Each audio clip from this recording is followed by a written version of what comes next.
Every living thing a unique signal. We were all cub interpreters at a Babel-built UN, obligated to convert the covert metaphor, tweak the tuner, read the mechanism by actively attacking its surface. The catch to this elaborate Wissenschaft was the active obligation to extract cachet from courier. I managed to avoid that imperative, ignore the mess in his message until Frank left. Ressler died. Now time forces the issue. Time, as the Bacon entry says, just below the quote linking knowledge to pleasure, is the author of authors.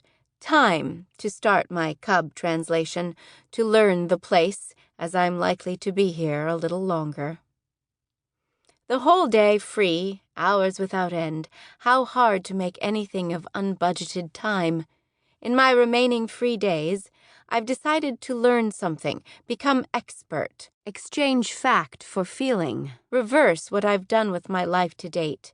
A needy soul once asked me, through the anonymous 3x5, what old film had an important state secret transported across Europe via musical code.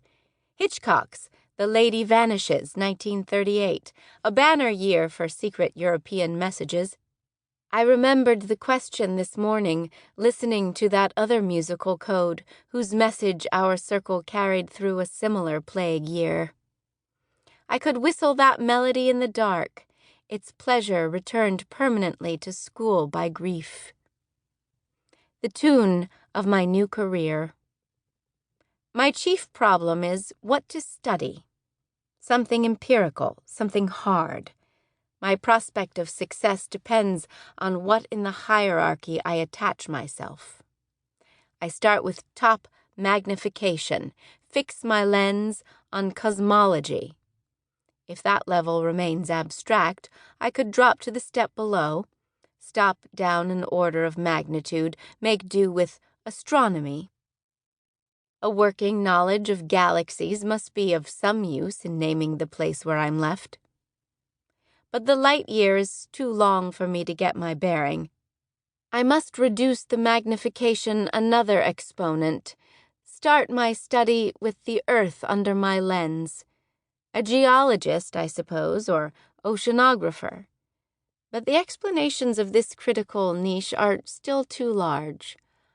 I am after not earth science, but its underwriting specific. Down another order. The search for a starting point begins to resemble that painful process of elimination from freshman year spent in the university clinic. A knot across my abdomen from having to choose which million disciplines I would exclude myself from forever. This time I narrow ruthlessly.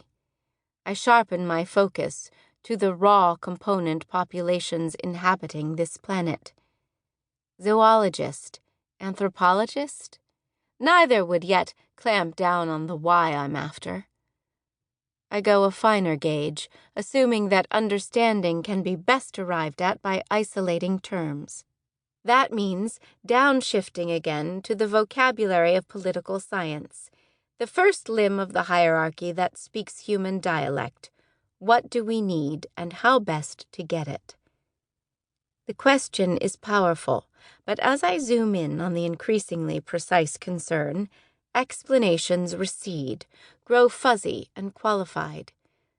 A faction of me secedes, insists that political science can be understood only in terms of constituent economics, but the study of goods, services, and distribution produces more problems than prescriptions.